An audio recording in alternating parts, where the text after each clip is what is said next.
الله الرحمن الرحيم الحمد لله رب العالمين والصلاة والسلام على سيد الأنبياء وأشرف المرسلين أما بعد فأعوذ بالله من الشيطان الرجيم بسم الله الرحمن الرحيم إن الله وملائكته يصلون على النبي يا أيها الذين آمنوا صلوا عليه وسلموا تسليما اللهم صل على سيدنا ونبينا مولانا محمد وبارک وسلم صلاۃ وسلاما علیک یا سیدی یا رحمت للعالمین یا رب بالمصطفى بلغ مقاصدنا واغفر لنا ما مضى یا واسع الکرم رب اشرح لی صدری ویسر لی امری واحلل عقدۃ من لسانی یفقہوا قولی۔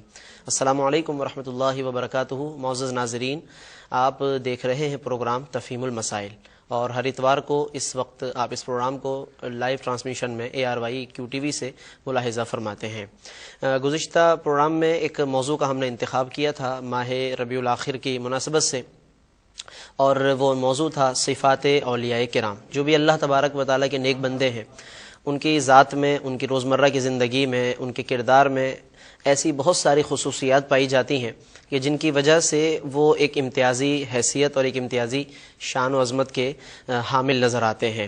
تو یہ ان امتیازی صفات کو، ان کی خصوصیات بھی ہم کہہ سکتے ہیں، ان کا اخلاق بھی کہہ سکتے ہیں، اور ان کے پوری زندگی اور ان کی پوری وہ سیرت طیبہ گویا کہ ان صفات کے آئینے میں ہمیں نظر آتی ہے۔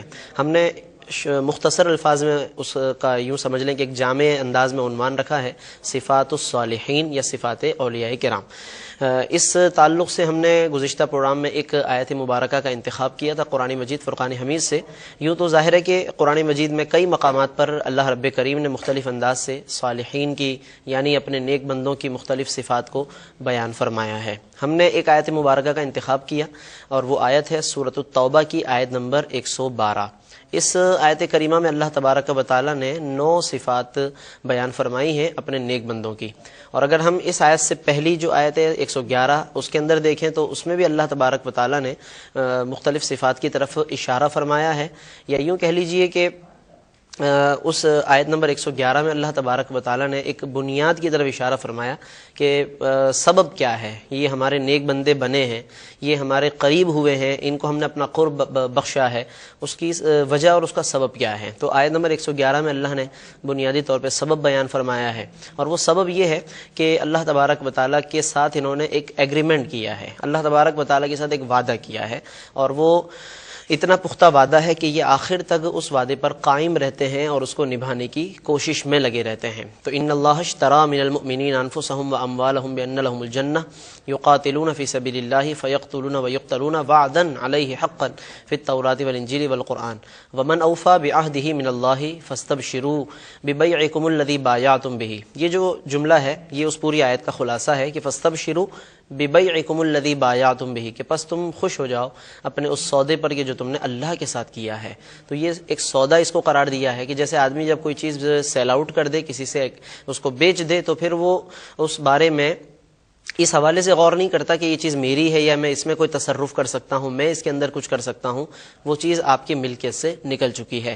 تو یہ جو اللہ کے نیک بندے ہیں، انہوں نے اپنے آپ کو اللہ تبارک و تعالیٰ کے سپرد کر دیا۔ یہ گویا کہ خود سپردگی کی ایک کیفیت ہے، جیسے ہم کہتے ہیں کہ قرآن مجید کے مطابق کہ وَأُفَوِّضُ أَمْرِي إِلَى اللَّهِ، کہ میں اپنا معاملہ اللہ کے سپرد کرتا ہوں۔ یہ وہ نیک بندے ہیں کہ جو اپنے معاملات بھی اللہ کے سپرد کر دیتے ہیں، اپنے آپ کو بھی اللہ کے حوالے اور اللہ ہی کے سپرد کر دیتے ہیں۔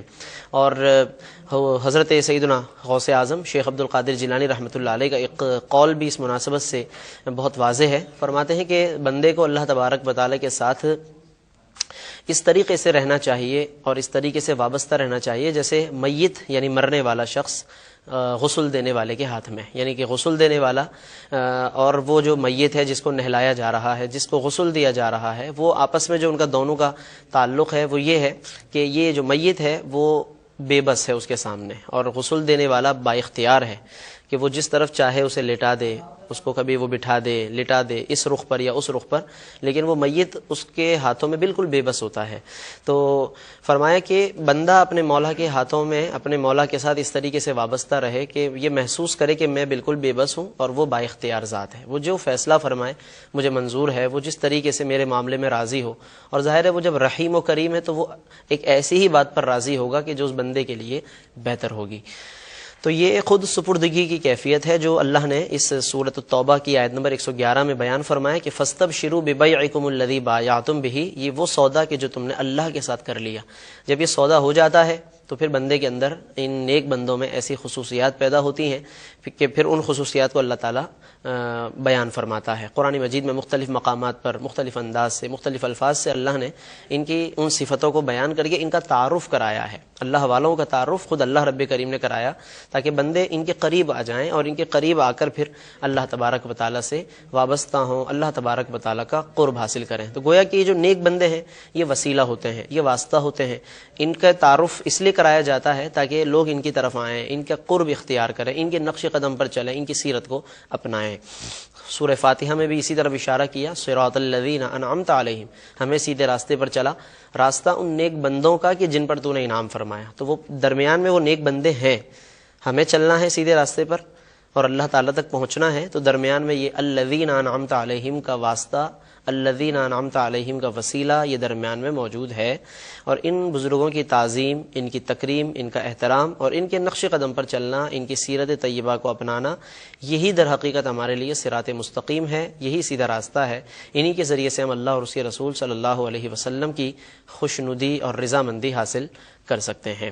تو جو سورۃ التوبہ کی آیت نمبر 112 ہے، در حقیقت اس میں پھر ان صفات کا تذکرہ ہے کہ جو صفتیں ان نیک بندوں میں اس سپردگی کے بعد پیدا ہوتی ہیں، جب وہ اپنے آپ کو اللہ کے حوالے کر دیتے ہیں، اللہ کی رضا پہ راضی کر لیتے ہیں۔ بہت مرتبہ آدمی اللہ تعالیٰ کی رضا پہ راضی ہو نہیں پاتا، اس کے دل میں یہ ایک ایسا احساس گزرتا ہے کہ ایسا کیوں ہے، یہ معاملہ ایسا کیوں ہے، یعنی میں جیسا چاہتا ہوں ویسا کیوں نہیں ہوا۔ یہ بعض اوقات ایک آدمی پر ایک کیفیت ہوتی ہے اور اس کا دل پوری طریقے سے مطمئن نہیں ہوتا۔ اللہ والوں کی زندگی میں اگر ہم غور کریں اور صحیح معنی میں اس کا مطالعہ کریں تو ان سے ہمیں ایک سبق ملتا ہے، ایک تربیت ملتی ہے، ایک نصیحت ملتی ہے، اور پھر اسی سے آدمی کو اندر دل میں اس کے پھر ایک اچھا خیال پیدا ہوتا ہے، اور وہ یہ کہ مجھے بھی اللہ تبارک و تعالیٰ کے ساتھ راضی رہنا چاہیے۔ بہت ساری آدمی کے دل میں تمنائیں ہوتی ہیں، آرزویں ہوتی ہیں، خواہشیں ہوتی ہیں، لیکن اچھا ہم اس کو سمجھ رہے ہوتے ہیں بعض اوقات کہ اگر یہ پوری ہو جائے یہ خواہش تو اس میں مجھے یہ فائدہ ہوگا، لیکن پھر اللہ تعالیٰ ظاہر ہے علیم و قدیر ہے، خبیر ہے، یعنی باخبر ہے، اور اس کا علم ازلی ہے، اسے سب کچھ معلوم ہے کہ اس معاملے میں بندے کے لیے کیا بہتر ہے، کیا بہتر نہیں ہے، کس حد تک نقصان ہے، کس حد تک فائدہ ہے، اور ہم صرف ایک ہی رخ، ایک ہی سمت کی طرف دیکھ کر ہم چاہتے ہیں وہ چیز مجھے مل جائے، اور جب نہیں ملتی تو پھر ہم ٹینس بھی ہوتے ہیں، ڈپریس بھی ہوتے ہیں، اور بہت ساری ہم اپنے لیے مشکلات پیدا کرتے ہیں۔ لیکن سب سے آسان نسخہ اللہ تعالیٰ کی رضا پر راضی ہونا ہے۔ اگر اللہ تعالیٰ کی رضا پر راضی ہوں تو یہ زندگی بھی آسان ہے، قبر کی زندگی بھی آسان ہے، اور آخرت کی زندگی بھی آسان ہو جاتی ہے۔ تو اللہ تبارک و تعالیٰ نے سورۃ التوبہ کی آیت نمبر 112 میں انہی صفات کی طرف اشارہ فرمایا کہ یہ کس طریقے سے ہر معاملے میں اللہ ہی کی طرف رجوع کرتے ہیں۔ چنانچہ 9 صفات ہیں یہ، ان کو انشاءاللہ ہم اس پروگرام میں اس انداز سے ڈسکس کریں گے کہ ان صفات کا کچھ ترجمہ بھی آپ کے سامنے آ جائے اور تھوڑا تھوڑا مفہوم بھی آپ کے سامنے واضح ہو جائے۔ آیت مبارکہ اس انداز سے ہے کہ فرمایا التائبون العابدون الحامدون السائحون الراکعون الساجدون الآمرون بالمعروف والناہون عن المنکر والحافظون لحدود اللہ۔ یہ 9 صفتیں، اور آخر میں پھر ان تمام صفتوں کا جو اجتماع ہے وہ ایک جامع لفظ سے بیان فرما دیا، وبشر المؤمنین۔ یہ المؤمن کہہ کر گویا کہ ان کی 10ویں صفت کہہ لیں، یا ان 9 کا یہ اجتماع ہے، ایک جامع لفظ کہہ کر ان تمام صفات کو بیان فرمایا کہ جو بھی پھر صاحب ایمان ہوگا اس کو ان صفات کا حامل اور متصف ہونا چاہیے۔ تو التائبون میں اللہ تبارک و تعالیٰ نے سب سے پہلے توبہ کا ذکر فرمایا ہے۔ توبہ سے مراد یہاں پر رجوع اللہ ہے، اللہ تبارک و تعالیٰ کی طرف لوٹنا ہے۔ جو غلطیاں ہوئی، جو گناہ ہوئے، جو بھی معاملات ہوئے ہمارے اللہ کے درمیان، یعنی ہم نے اس کوتاہیاں کی ہے، یا پھر ہمارے اور بندوں کے ساتھ جو معاملات اونچ نیچ ہے، تو ان تمام چیزوں سے توبہ کر کے اپنے آپ کو اس بات کے لیے آمادہ کرنا، اس بات کے لیے تیار کرنا کہ اب اللہ تبارک و تعالیٰ کے جو بھی احکامات ہیں میں ان کو فالو کرنے کی، ان کی پیروی کرنے کی کوشش کروں گا۔ تو یہ التائبون جو ہے در حقیقت اس میں توبہ کا ذکر فرمایا گیا ہے، اور توبہ جو ہے وہ رجوع اللہ، یعنی اللہ تبارک و تعالیٰ کی طرف لوٹنے کا نام ہے۔ اچھا، یہاں پر ایک بات یہ قابل غور ہے کہ یہ التائبون ان لوگوں کی صفت ہے جو نیک ہیں، جنہوں نے سودا کر دیا اپنا اللہ تعالیٰ کے ساتھ، اپنے آپ کو سپرد کر دیا، تو ان کی صفت ہے تائبون، توبہ کرنے والے۔ تو یہاں پر بھی ایک نقطے کی بات یہ ہے کہ یہ ان کی زیادہ نیک ہونے کی نشانی ہے کہ وہ نیکیاں بھی کرتے ہیں نیکوکار بھی ہیں، مگر پھر بھی وہ اللہ تعالیٰ کے حضور توبہ کرتے رہتے ہیں، اللہ تعالیٰ کی بارگاہ میں استغفار کرتے ہیں، طلب مغفرت کرتے ہیں اور درگزر کی درخواست کرتے رہتے ہیں۔ یہ ان کے نیک ہونے کی نشانی ہے، ورنہ عام طور پر ہوتا یہ ہے کہ آدمی گناہگار ہو کر بھی توبہ نہیں کرتا۔ جس شخص پر گویا کہ توبہ واجب ہو چکی وہ بھی توبہ پر راضی نہیں ہوتا، یعنی توبہ کی طرف آمادہ نہیں ہوتا۔ اور ایک یہ وہ اللہ کے نیک بندے ہیں، اولیاء کرام، صالحین، ہمارے اسلاف، بزرگان دین، کہ یہ نیکیاں بھی کرتے ہیں مگر اس کے ساتھ ساتھ توبہ کرتے ہیں۔ اچھا، توبہ کس لیے کرتے ہیں؟ یہ ایک سوچ ہوتی ہے، ایک خاص کیفیت ہے انسان کے دل میں اور ان اللہ والوں کی طبیعت میں کہ یہ نیکی انتہائی اعلیٰ درجے پر اور اعلیٰ معیار کے ساتھ کرتے ہیں، مگر اس کے باوجود دل میں یہ خیال آتا ہے کہ ہم کما حقہ نہیں کر سکے نیکی۔ جیسا کہ قرآن مجید فرماتا ہے کہ وما قدر اللہ حق قدرہ، لوگوں نے ویسی اللہ کی قدر نہ کی جیسا کرنا چاہیے، جیسی اللہ تبارک و تعالیٰ کی قدر کرنی چاہیے۔ اتقوا اللہ حق تقاتہ، اللہ تعالیٰ سے ڈرو جیسا کہ اس سے ڈرنے کا حق ہے۔ تو یہ سوچتے ہیں، اس بات میں غور کرتے ہیں کہ ہم صحیح معنی میں نہیں کر سکے ویسا کام کہ جس انداز سے ہمیں کرنا چاہیے۔ غالباً مجھے کالر کا اشارہ دیا جا رہا ہے، کالر ہمارے ساتھ ہیں۔ السلام علیکم۔ وعلیکم السلام جی، میں گوار سے بول رہی ہوں۔ اب میرا پہلا سوال یہ ہے کہ ابھی ہم لوگ عمرے پہ گئے تھے، 10 دن کا ہمارا قافلہ تھا نا، تو ہم وہاں قصر نماز پڑھتے تھے، اور باجماعت پڑھتے تھے تو پوری پڑھتے تھے، اور علیحدہ جب پڑھتے تھے تو قصر پڑھتے تھے۔ تو میں نے ایک دفعہ علیحدہ نماز جو ہے نا وہ 4 فرض عشاء کے پورے پڑھ لیے تھے، تو میں اب کیا اس کو قضا کر کے اس کو لوٹاؤں؟ اور دوسرا سوال یہ ہے کہ جیسے ہم عام زندگی میں جیسے ہم نے نماز پڑھی اور ہمیں نماز کا ٹائم گزرنے کے بعد خیال آیا کہ کپڑے تو ناپاک تھے، تو پھر وہ ہم پوری نماز لوٹائیں گے، جیسے سنت بھی پڑھے اس کے ساتھ نفل بھی پڑھے، کہ صرف فرض لوٹانے ہوں گے؟ ٹھیک ہے، انشاءاللہ بس یہ 2 سوال ہیں، شکریہ۔ بتا دیں انشاءاللہ۔ تو یہ جو التائبون ہے، اس کے اندر اللہ تبارک و تعالیٰ نے ان کی کمال خوبی کو بیان فرمایا۔ اچھا، اس کا اشارہ ہمیں قرآن مجید میں ایک اور مقام پر بھی ملتا ہے، اور تقریباً یہی صفت اللہ تبارک و تعالیٰ نے اس میں واضح فرمائی ہے کہ یہ وہ نیک بندے ہیں، کانوا قلیلا من اللیل ما یہجعون، کہ یہ رات میں کم سوتے ہیں۔ یہاں کم سونے کا مطلب کہ یہ عبادت کے لیے، یعنی سوتے ہیں مگر اٹھ کر پھر اللہ تبارک و تعالیٰ کے حضور حاضر ہوتے ہیں، عبادت کرتے ہیں، اسے راضی کرتے ہیں۔ اچھا، اب یہ راضی کیا، عبادت کی اور تہجد میں وقت گزارا، رات کا ایک حصہ انہوں نے آرام کرنے کے بعد اٹھ گئے، اپنی نیند کو درمیان سے بریک کر کے اللہ کے حضور حاضر ہوئے، مگر اس کے باوجود آگے فرمایا وبالاسحار هم یستغفرون، پھر سحر کا وقت ہوتا ہے جب، تو پھر یہ توبہ کرتے ہیں، استغفار کرتے ہیں۔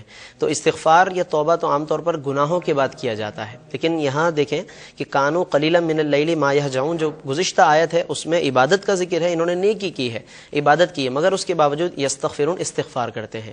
تو نیکی کے بعد استغفار یہ ان اللہ والوں ہی کا خاصہ ہے۔ ہم تو گناہ کے بعد بھی استغفار نہیں کرتے، گناہ کے بعد بھی توبہ نہیں کرتے، یہ نیکیوں کے بعد بھی توبہ کرتے ہیں، نیکیوں کے بعد بھی استغفار کرتے ہیں۔ یہ بہت بلند خیال ہے، بہت بلند سوچ ہے کہ جہاں پر بندہ اپنے آپ کو اللہ تبارک و تعالیٰ کے سپرد کر دے تو اسے پھر اپنا کوئی بھی کام ایسا نظر نہیں آتا کہ جس کو وہ قابل قدر قرار دے سکے، اپنی نظر میں، اپنی نگاہ میں، اپنے زاویے سے، اپنے وہ تو پھر مولا کا فضل ہے کہ وہ اس کی عزت و مرتبے کو بہت بڑھا دیتا ہے، اس کام کی تکریم بہت زیادہ اس کو عطا فرماتا ہے۔ الیہ یصعد الکلم الطیب والعمل الصالح یرفعہ، عمل صالح کو اللہ تبارک و تعالیٰ بلند فرماتا ہے۔ تو یہ اللہ تبارک و تعالیٰ کا ایک فضل ہوتا ہے، ورنہ وہ بندے جو نیک ہوتے ہیں وہ اپنے عمل کو کسی بھی اعتبار سے قابل قدر نہیں گردانتے اور وہ مسلسل رجوع الی اللہ کرتے ہیں۔ اس گفتگو کو انشاءاللہ جاری رکھیں گے، حاضر ہوتے ہیں ایک بریک کے بعد۔ الرحمن الرحیم، ایک کالر ہمارے ساتھ ہیں۔ السلام علیکم۔ وعلیکم السلام، محمد مونس بات کر رہا ہوں کراچی سے۔ جی فرمائیے، کیا سوال ہے؟ جی میرا سوال یہ تھا کہ دجال اگر حضور پاک صلی اللہ علیہ وسلم کے دور میں تھا تو اب بعض لوگوں کا کہنا ہے کہ دجال جو ہے وہ برمودا ٹرائینگل میں ہے، تو کیا یہ بات صحیح ہے؟ چلیں ٹھیک، اور کوئی سوال؟ نہیں بس ٹھیک ہے۔ ناظرین، وقفے پر جانے سے پہلے بات ہو رہی تھی صفات صالحین، صفات اولیاء کرام کے حوالے سے، اور اس تعلق سے ہم نے ایک آیت مبارکہ کا انتخاب کیا ہے، سورۃ التوبہ کی آیت نمبر 112، جس میں اللہ رب کریم نے مختلف صفات صالحین کی، اپنے نیک بندوں کی بیان فرمائی ہے۔ ان میں پہلی صفت ہے التائبون، جس کو ہم نے دیگر آیات کی روشنی میں کچھ واضح کرنے کی کوشش کی کہ یہ اللہ کے نیک بندوں کی بندگی اور ان کی صالحیت کی ایک بہت بڑی نشانی ہے کہ وہ توبہ کرتے ہیں، اس میں کسی قسم کی وہ عار محسوس نہیں کرتے. یہ ناظرین ایک بہت اہم نقطہ ہے کہ آر محسوس نہیں کرتے. اچھے کام میں، توبہ کے کام میں، جھکنے میں، عاجزی کرنے میں آر محسوس نہیں کرتے. جیسے یوں سمجھ لیں کہ جیسے فی زمان ہم گناہ کرنے میں آر محسوس نہیں کرتے، اللہ کے نیک بندے وہ ہوتے ہیں جو نیکی کرنے میں آر محسوس نہیں کرتے ہیں. کالر ہمارے ساتھ ہیں. السلام علیکم. السلام علیکم. وعلیکم السلام. میرے دو بیٹن لگائے، ایک امان ہے، ایک عظمت اللہ ہے. ان کے معنی کیا ہے ذرا مجھے بتا دیجیے سر. امان اللہ اور عظمت اللہ. ٹھیک ہے ٹھیک ہے، چلیں بتاتے ہیں انشاءاللہ. اب دوسرا سوال یہ ہے کہ کوئی طرف جب اپنے گناہ بہت سارے ہو جاتے ہیں تو معافی مانگتی ہے، اور وہ گناہ معافی مانگنے کے بعد یہ وہ لوگوں کو بتاتی ہے نماز پڑھنے کے لیے، اس کا لوگ اس کا مذاق ہنسی مذاق اڑاتے ہیں. یہ صحیح ہے اڑانا اس کا؟ اچھا، جو نیکی کی بات بتائے اس کا مذاق اڑانا، یہی سوال ہے. مذاق اڑاتی ہوں تو وہی بولتے ہیں کہ یہ پہلے بہت سارے گناہ کر چکے ہیں، اس کی بات کیا ماننا ہے تو یہ صحیح ہے؟ چلیں بتاتے ہیں انشاءاللہ. ٹھیک ہے. تو یہ ناظرین ایک اہم بات ہے کہ آر محسوس نہ ہو آدمی کو. اگر کسی نے آپ کو اچھی بات بتائی ہے اور آپ یقیناً غلطی پر تھے تو آپ اس کی بات کو تسلیم کر لیں، اس کی بات کو مان لیں. کم از کم آپ خاموشی اختیار کر لیں. ہمارے یہاں ہوتا یہ ہے کہ ہم خاموشی نہیں بلکہ اس کا سخت رپلائی دیتے ہیں، بہت سخت اس سے بات کرتے ہیں، جھگڑ پڑتے ہیں.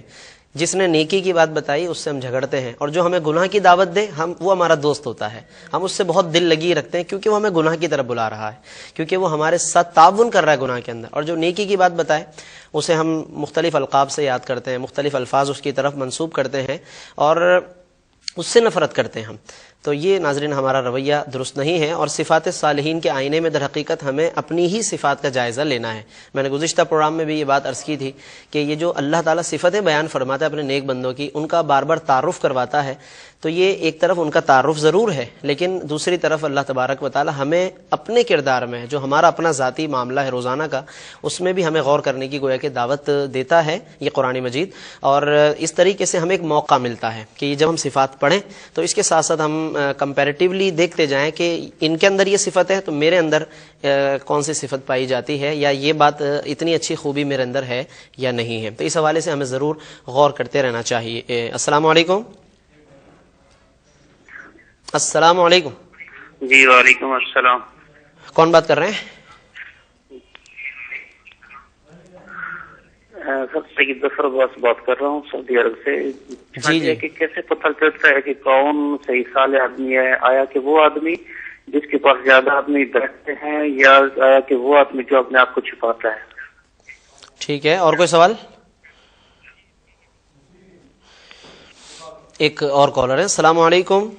وعلیکم السلام. سر میں بورے والا سے بات کر رہا ہوں، حنیف میرا نام ہے. فرمائیے. سر میرا مسئلہ یہ ہے کہ بعض لوگ یہ کہتے ہیں کہ یہ انگوٹھی فلاں رنگ کی پہنے، آپ کو فلاں ناگ جو ہے نا وہ سوٹ کرتا ہے. جس کی دین میں اور نبی پاک سے کچھ شواہدات بھی ہیں کہ یہ لوگوں کی بنائی ہوئی باتیں ہیں. ٹھیک ہے، بتا دیں انشاءاللہ. بہت شکریہ. تو ناظرین بات ہو رہی تھی کہ آر محسوس نہیں ہونی چاہیے نیکی کرنے میں. قرآن مجید میں فرمایا کہ لن یستنکف المسیح ان یکون عبدا للہ ولا الملائکۃ المقربون، کہ حضرت مسیح حضرت عیسیٰ علیہ السلام بھی فرمایا کہ اس بات میں آر محسوس نہیں کریں گے کہ ان کو اللہ کا بندہ کہا جائے، یعنی کہ وہ اللہ کے بیٹے نہیں ہیں، وہ اللہ کے بندے ہیں. تو حضرت مسیح علیہ السلام بھی خود اس بات میں کوئی آر محسوس نہیں فرمائیں گے. اس میں کوئی یعنی کہ یہ گویا کوئی شرم کی بات نہیں ہے کہ بندہ اپنے آپ کو اللہ کا بندہ کہے. تو اصل میں جو بندگی کی چیز ہوتی ہے جس میں عبادت کا مفہوم پایا جائے، عاجزی کا مفہوم پایا جائے، اس میں آر محسوس نہیں ہونی چاہیے. ولا الملائکۃ المقربون، اور نہ ہی جو مقرب فرشتے ہیں وہ کبھی آر محسوس کریں گے کہ ان کو اللہ تبارک و تعالیٰ کا بندہ کہا جائے، کیونکہ وہ ملائکہ کو بیٹیاں کہتے تھے کفار قریش، اور حضرت مسیح علیہ السلام کی طرف جو ہے ان کے متبعین نے بیٹا ہونے کی نسبت کی معاذ اللہ. تو اللہ تعالیٰ نے ان سب کی نفی کر دی اور فرمایا کہ ان تمام کو اللہ کا بندہ کہو. اللہ تعالیٰ کی جو بندگی اور عبودیت ہے، اللہ تعالیٰ کی طرف جو نسبت ہے وہ قابل فخر نسبت ہے، اور اس میں کسی قسم کی آر نہیں ہونی چاہیے. تو التائبون میں جو توبہ ہے ناظرین، اس میں بھی اللہ ہی کی طرف نسبت ہے، یعنی کہ بندہ اس میں اللہ تعالیٰ کی طرف رجوع کرتا ہے. تو اس میں کسی قسم کی آر محسوس نہیں ہونی چاہیے، اور نہ ہی کسی کی جانب سے حق بات کو ہمیں قبول کرنے میں کوئی آر ہونی چاہیے. ہمیں کھلے دل کے ساتھ نیکی کی بات، اچھی بات کو قبول کرنا چاہیے. اس کے بعد پھر اللہ تبارک و تعالیٰ نے ایک اور صفت کا ذکر فرمایا اور وہ صفت ہے التائبون کے بعد العابدون، عبادت کرنے والے. تو ظاہر ہے کہ پہلے جو اللہ تبارک و تعالیٰ نے توبہ کا ذکر فرمایا تو وہ رجوع اللہ ہے. جب رجوع اللہ ہوا تو پھر اس کی عبادت کرنے کا ذوق پیدا ہوتا ہے. تو یہ اس ترتیب سے اللہ تبارک و تعالیٰ نے پہلے التائبون اور اس کے بعد پھر العابدون کا ذکر فرمایا. السلام علیکم. وعلیکم السلام. کون بات کر رہے ہیں؟ جی محمد اسلم بات کر رہا ہوں مسقط سے، مسقط عمان سے. جی جی فرمائیے، کیا سوال ہے آپ کا؟ جی موسیٰ مفتی صاحب، جو والدین کا عمرہ ہوتا ہے، نفلی عمرہ اگر کسی آدمی نے کرنا ہو تو کیسے، یعنی کہ دونوں کا اکٹھا ہو سکتا ہے یا الگ الگ؟ چلیں ٹھیک ہے، اور کوئی سوال؟ جی ٹھیک ہے انشاءاللہ بتاتے ہیں. السلام علیکم. ہیلو السلام علیکم. وعلیکم السلام. کون بات کر رہے ہیں؟ میں شازیہ بات کر رہی ہوں راولپنڈی سے. جی فرمائیے، کیا سوال ہے؟ جی میں نے پوچھنا تھا کہ میری بہن کو عادت ہے، یعنی رات کو لیٹ نائٹ اٹھ کے نماز پڑھنے کی. کبھی آدھا گھنٹہ رہتا ہوتا ہے فجر کی نماز کو تو اٹھ کے نماز پڑھ لیتی ہے، کبھی 15 منٹ رہتے ہوتے تو اٹھ کے نماز پڑھ لیتی ہے عشاء کی. تو کیا میں یہ پوچھنا چاہتی ہوں کہ اس کی یہ نماز ہو جاتی ہے، یعنی کہ اس نے کوئی ٹائم نہیں رکھا ہوا ہے، جس ٹائم بھی ہوتا ہے اٹھ کے نماز پڑھ لیتی ہے؟ آدھی رات میں اٹھ کر عشاء کی نماز، اس حوالے سے پوچھ رہی ہیں؟ جی پوچھنا تھا کہ یعنی کہ فجر سے پہلے اگر فجر ہونے کو 15 منٹ رہتے، 10 منٹ ٹھیک ہے، یا آدھا گھنٹہ رہتا ہے، بتا دیں انشاءاللہ. بہت شکریہ آپ کا. تو اس کے بعد العابدون ہے، عبادت کرنے والے، اللہ تبارک و تعالیٰ کے لیے ہر کام کو کرنے والے. یہ اصل میں عبادت کا بنیادی مفہوم ہے کہ ہر کام اللہ تبارک و تعالیٰ کی رضا کے لیے کیا جائے. تو جو کام بھی اللہ تبارک و تعالیٰ کی خاطر کیا جائے گا وہ کام عبادت کے زمرے میں آئے گا. اچھا، یہاں پر ایک عبادت کا شرعی مفہوم ہے اور ایک اس کا عمومی مفہوم ہے. یعنی کہ شریعت سے مراد یہ کہ خاص ایک مفہوم ہوتا ہے. جب عبادت کا لفظ عام طور پر بولا جاتا ہے تو اس سے نماز وغیرہ مراد لی جاتی ہے، یا جس کو ہم یوں سمجھ لیں کہ اللہ تبارک و تعالیٰ کی الوہیت کے تعلق سے جو چیزیں ہوتی ہیں، جس میں اس کو ہم خدا مان کر اور اس کو اللہ مان کر پھر ہم کوئی کام کرتے ہیں، تو اس حوالے سے جو کام ہے اس کو ہم عبادت کہتے ہیں. سجدہ وغیرہ اسی کے لیے ہے، نماز اسی کے لیے ہے. تو یہ خاص عبادت ہے. اور پھر ایک عمومی مفہوم ہوتا ہے کہ جو بھی نیک کام ہے اور جو بھی ہم اللہ تبارک و تعالیٰ کی رضا کے لیے کرتے ہیں تو وہ بھی عبادت کا لفظ اس پر بھی اطلاق اس کا کیا جاتا ہے اور وہ بولا جاتا ہے. جیسے کہ اگر ہم کسی مریض کی عیادت بھی کرتے ہیں تو یہ ایک اعتبار سے تو مریض کی عیادت ہے، ایک انسانیت کے ساتھ ہمدردی ہے، مگر دوسرے اعتبار سے اگر اس میں ہماری نیت اچھی تھی تو نیت وغیرہ چونکہ اللہ کے لیے ہوتی ہے، اس سے ثواب حاصل کرنے کی نیت ہوتی ہے، تو اس تعلق سے پھر یہ عبادت کے زمرے میں آتا ہے. لیکن یہ پھر عبادت کا ایک عمومی مفہوم ہوتا ہے. تو عبادت اصلاً اللہ ہی کے لیے ہے، یعنی مراد ہے کہ نیت جو ہے وہ خالص اللہ تبارک و تعالیٰ کے لیے ہونی چاہیے، اور اس میں کسی ایسی چیز کی آمیزش نہ ہو کہ جس سے اللہ تبارک و تعالیٰ نے منع فرمایا. مثلاً یہ کہ خدا نخواستہ کوئی بتوں کے لیے نیت کرے، یا کوئی کسی اور ایسے کے لیے کہ جو اللہ تبارک و تعالیٰ کا مخالف ہو، کوئی اس کے لیے نیت کر لے. جیسے عام لوگوں کے لیے اس نے نیت کر لی، ان کو دکھانے کے لیے نیت کر لی، تو ظاہر ہے کہ یہ نیت فاسدہ ہو جائے گی اور اس کا وہ کام مقبول بارگاہ نہیں ہوگا. لیکن اگر اس نے اللہ تبارک و تعالیٰ کے ساتھ جناب رسول کریم صلی اللہ علیہ وسلم کی سنت پر عمل کرنے کی نیت کر لی، نبی کریم صلی اللہ علیہ وسلم کی شفاعت حاصل کرنے کی نیت کر لی، نبی کریم صلی اللہ علیہ وسلم کو راضی کرنے کی نیت کر لی، تو یقیناً یہ عین ایمان ہے، عین سعادت ہے. جیسا کہ حضرت ابو موسیٰ الاشعری رضی اللہ تعالیٰ عنہ کے متعلق یہ مشہور حدیث ہے، ابو داؤد کے اندر ہے کہ وہ بہت اچھی تلاوت کرتے تھے، اور ایک موقع پر جب وہ تلاوت کر رہے تھے تو نبی کریم صلی اللہ علیہ وسلم ایک جانب کھڑے ہو کر ان کی تلاوت کو سن رہے تھے. پھر جب انہوں نے تلاوت مکمل کر لی تو پھر آپ صلی اللہ علیہ وسلم تشریف لائے اور ان کی تلاوت کی تعریف فرمائی، اور فرمایا کہ اے ابو موسیٰ، آپ کو اللہ تعالیٰ نے حضرت داؤد علیہ السلام کا لحن عطا فرمایا، یعنی ان کا لہجہ عطا فرمایا، اور بہت اچھی آواز میں آپ تلاوت کرتے ہیں. تو حضرت ابو موسیٰ اشعری رضی اللہ تعالیٰ عنہ نے وہاں پر کہا کہ اگر مجھے پتا ہوتا کہ آپ صلی اللہ علیہ وسلم میری تلاوت سن رہے ہیں تو میں اور اچھا کر کے اس کو پڑھتا. یعنی اس کا مطلب ہوا کہ نبی کریم صلی اللہ علیہ وسلم کو دکھانے کے لیے، نبی کریم صلی اللہ علیہ وسلم کو خوش کرنے کے لیے، آپ صلی اللہ علیہ وسلم کو راضی کرنے کے لیے یہ جو ارادہ قلب ہے، دل کے اندر یہ ارادہ ہے یا اس کا شامل ہونا ہے، تو اس سے کوئی نیت خدا نخواستہ فاسد نہیں ہوتی، یا اس میں کسی قسم کا کوئی شرک نہیں ہے کہ تلاوت تو اللہ کے لیے ہوتی ہے، اللہ تعالیٰ کو راضی کرنے کے لیے. تو حضرت ابو موسیٰ اشعری رضی اللہ تعالیٰ عنہ نے یہ بات کیسے فرما دی؟ تو وہ یہی سمجھانا مقصود ہے، یہاں پر یہی سکھانا مقصود ہے کہ اللہ تبارک و تعالیٰ ہی کے لیے یہ نیت ہوتی ہے، لیکن نبی صلی اللہ علیہ وسلم کو راضی کرنا یہ بھی در حقیقت اللہ ہی کو چونکہ راضی کرنا ہے. گویا معال کار اللہ ہی ہے، اللہ تبارک و تعالیٰ ہی کی ذات پاک ہے مرکز، کہ حضور نبی کریم صلی اللہ علیہ وسلم کے واسطے سے بھی اللہ ہی تک پہنچنا مقصود ہوتا ہے، تو اس لیے یہ نیت شریعت میں قابل قبول ہے، اور اسی طریقے سے آدمی نیت کر کے اپنی عبادت کو خالص بنا سکتا ہے۔ السلام علیکم۔ السلام علیکم مفتی صاحب۔ وعلیکم السلام، کون بات کر رہے ہیں؟ سر میں سر عقیل بات کر رہا ہوں راولپنڈی سے۔ جی جی فرمائیے۔ سر میں نے پتہ کرنا تھا کہ میاں بیوی رات کو اگر ہم بستر ہوتے ہیں جب ناپاکی کی حالت میں، کیا اس دوران کچھ کھا پی سکتے ہیں یا نہیں؟ اور کوئی سوال؟ اور دوسرا اسی کے بارے میں پتہ کرنا تھا، اگر ناپاکی کی حالت میں کیا لڑکی کھانا وغیرہ بنا سکتی ہے یا نہیں، کھانے وغیرہ کی چیزوں میں ہاتھ لگا سکتی ہے یا نہیں؟ ٹھیک ہے۔ دوسرا اگر لڑکی کہتے کہ میں نے ٹانگوں پہ پانی ڈال دیا ہے، میرا جسم پاک ہو گیا ہے، میں نہال بعد میں لوں، یہ جائز ہے یا نہیں؟ ٹھیک ہے، اور کوئی سوال؟ بس چلیں بتا دیں انشاءاللہ۔ ناظرین سوالات کے جوابات شامل کرتے ہیں اور انشاءاللہ پھر اپنی گفتگو بھی ہم جاری رکھیں گے۔ ایک بہن نے سوال کیا تھا کوہاٹ سے کہ عمرے پر ہم گئے اور وہاں ہم اپنی جب علیحدہ نماز اگر پڑھتے تھے تو ہم قصر سے پڑھتے تھے، لیکن غلطی سے ایک مرتبہ پوری نماز پڑھ لی، تو اس صورت میں کیا حکم ہوگا؟ تو ایسا کرنا تو نہیں چاہیے، کیونکہ یہ قصر نماز کرنا عزیمت میں سے ہے، یعنی اس کو قبول کرنا واجب ہے۔ یعنی اللہ تعالیٰ نے اگر اس سفر کی اس مقدار میں مدت میں 2 رکعتیں نماز کا فرمایا ہے تو ہمیں پھر 2 ہی پڑھنی ہے۔ کوئی آدمی کہے کہ میرا دل چاہ رہا ہے میں 4 ادا کر لوں پھر سے، یعنی اپنی خوشی سے، تو یہ کوئی ایسا معاملہ نہیں، اس کو قبول کرنا ضروری ہے کہ جیسا فرمایا گیا ہم نے ویسا ہی اس پر عمل کرنا ہے۔ لیکن اگر غلطی سے ایسا ہو گیا تو اس میں کوئی حرج کی بات نہیں ہے، نماز بہرحال آپ کی ہو چکی ہے، لیکن آئندہ اس میں ہمیں احتیاط کرنی چاہیے۔ اور ایک سوال انہوں نے کیا تھا کہ کپڑے بالکل ناپاک تھے لیکن یاد نہیں تھا، نمازیں ادا کر لی، نماز کو ادا کر لی، سنتیں اس کی پڑھ لی، فرض پڑھ لی، بعد میں خیال آیا یا بعد میں یاد آیا، تو انہوں نے پوچھا کہ اب اس میں سے کون سی رکعتیں ہم دہرائیں گے کون سی نہیں؟ تو صرف جب وقت گزر چکا ہے تو صرف فرض ہی آپ دہرائیں گے، کیونکہ فرض بلکہ ہوئے ہی نہیں ہیں، ان کو پڑھنا ہے، وہ قضا ہو چکے، اب ان کو پڑھنا واجب ہے، وہ ادا ہی نہیں ہوئے، نہ شروع ہوئے وہ۔ اسی طریقے سے سنتیں اور نوافل ہیں وہ اصلاً شروع ہی نہیں ہوئی تھی، لہٰذا وہ تو اپنے وقت گزرنے کے ساتھ ساتھ ان کا معاملہ بھی ختم ہو گیا۔ اب صرف فرض جو ہیں وہ آپ دہرائیں گے، اور اگر وہ سنتیں موقدہ تھیں تو پھر ان کے لیے اللہ تعالیٰ کی بارگاہ میں ہمیں توبہ کرنی چاہیے اور آئندہ بھی احتیاط کرنی چاہیے۔ مزید سوالات کے جوابات انشاءاللہ شامل کریں گے ایک بریک کے بعد دوبارہ۔ الرحیم دبئی سے مسز ایوب نے ایک سوال کیا تھا کہ شوہر کا انتقال ہو گیا، 7 سال گزر گئے ہیں لیکن عدت نہیں کی ہے، تو اب کیا حکم ہوگا؟ ایک بات ہمیں یاد رکھنی چاہیے کہ عدت جو ہے وہ ایک ایسی چیز ہے جو خود بخود اس کا آغاز ہوتا ہے، یعنی جیسے ہی اس کا سبب پایا جائے گا تو پھر وہ خود بخود شروع ہو جائے گی۔ یہ لوگوں کے ذہن میں یہ ہوتا ہے، خصوصاً خواتین کے ذہن میں، کہ یہ عدت اگر ہم کریں گے تو ہوگی، نہیں کریں گے تو نہیں ہوگی، تو ایسا نہیں۔ اصل میں عدت ایک مدت اور ایک ٹائم پیریڈ کا نام ہے، وہ خود بخود گزرتا رہتا ہے۔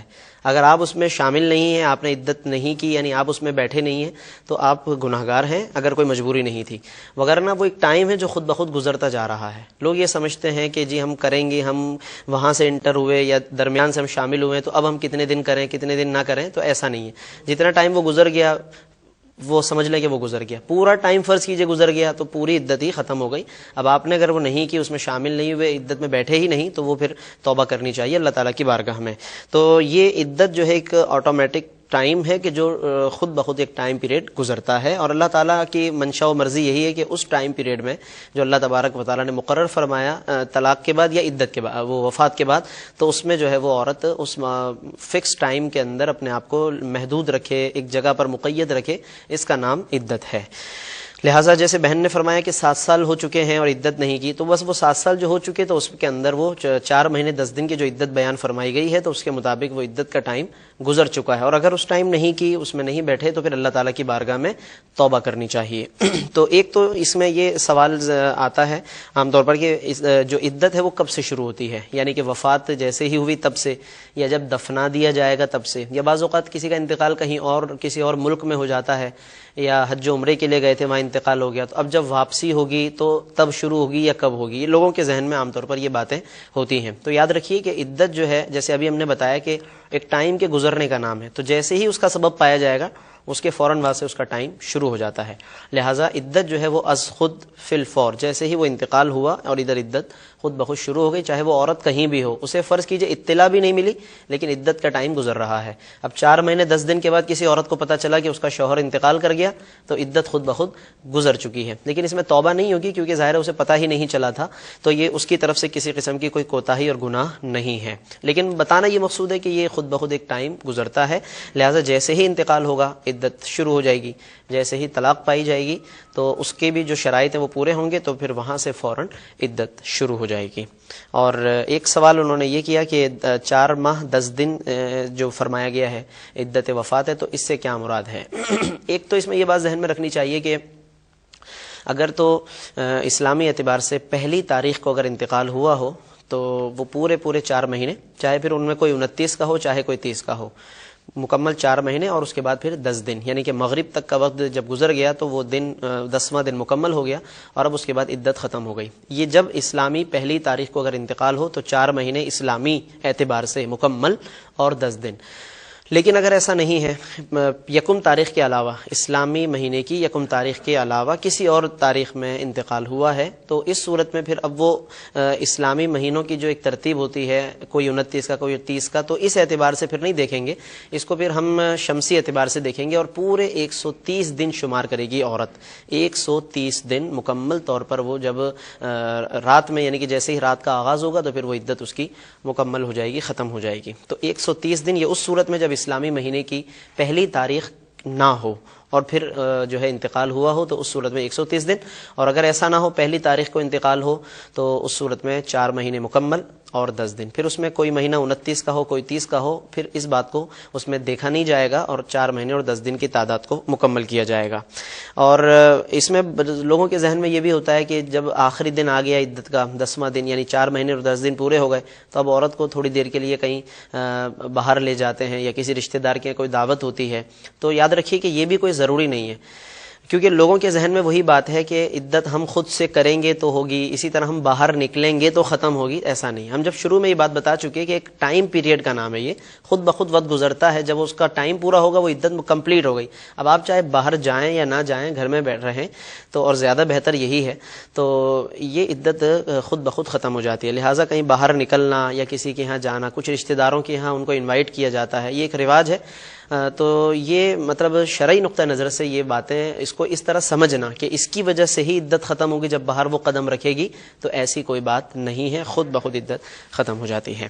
اچھا، ایک سوال بہن نے کیا تھا امان اللہ اور عظمت اللہ کے نام کے حوالے سے، تو اس میں بہتر ہے امان اللہ یہ نام، عظمت اللہ کے مقابلے میں امان اللہ یہ نام رکھنا زیادہ بہتر ہے. اس کا معنی ہوتا ہے اللہ کی حفظ و امان، اللہ تبارک و تعالیٰ کی جانب سے جو حفاظت ہوتی ہے، یہ زیادہ بہتر نام ہے.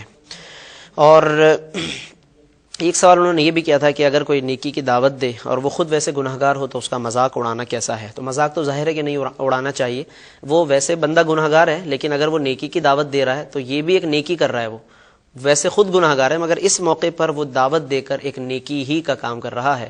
ہمیں اس نقطہ نظر سے اس کو دیکھنا چاہیے. باقی وہ اپنے گناہوں کا خود ذمہ دار ہے، خود جواب دے ہوگا اللہ تعالیٰ کی بارگاہ میں، ہمیں اس کا مذاق نہیں اڑانا چاہیے. ہاں ٹھیک ہے، یہ کہہ سکتے ہیں ہم کہ آپ بھی کوشش کیا کریں، اچھے انداز سے ہم اسے کہیں تو ہمیں بھی اس نیکی کی بات بتانے کا ثواب حاصل ہوگا. اور ایک سوال کیا بھائی نے کہ نیک آدمی اور برے آدمی کی پہچان کیسے ہوگی؟ تو ظاہر ہے نیک آدمی کی پہچان اس کی نیکیوں سے ہوگی، برے آدمی کی پہچان اس کی برائیوں سے ہوگی. جو آدمی لوگوں کا دل دکھاتا ہے، گناہ کرتا ہے، نافرمانیاں کرتا ہے، تو یہ اس کے گناہگار ہونے کی نشانی ہے.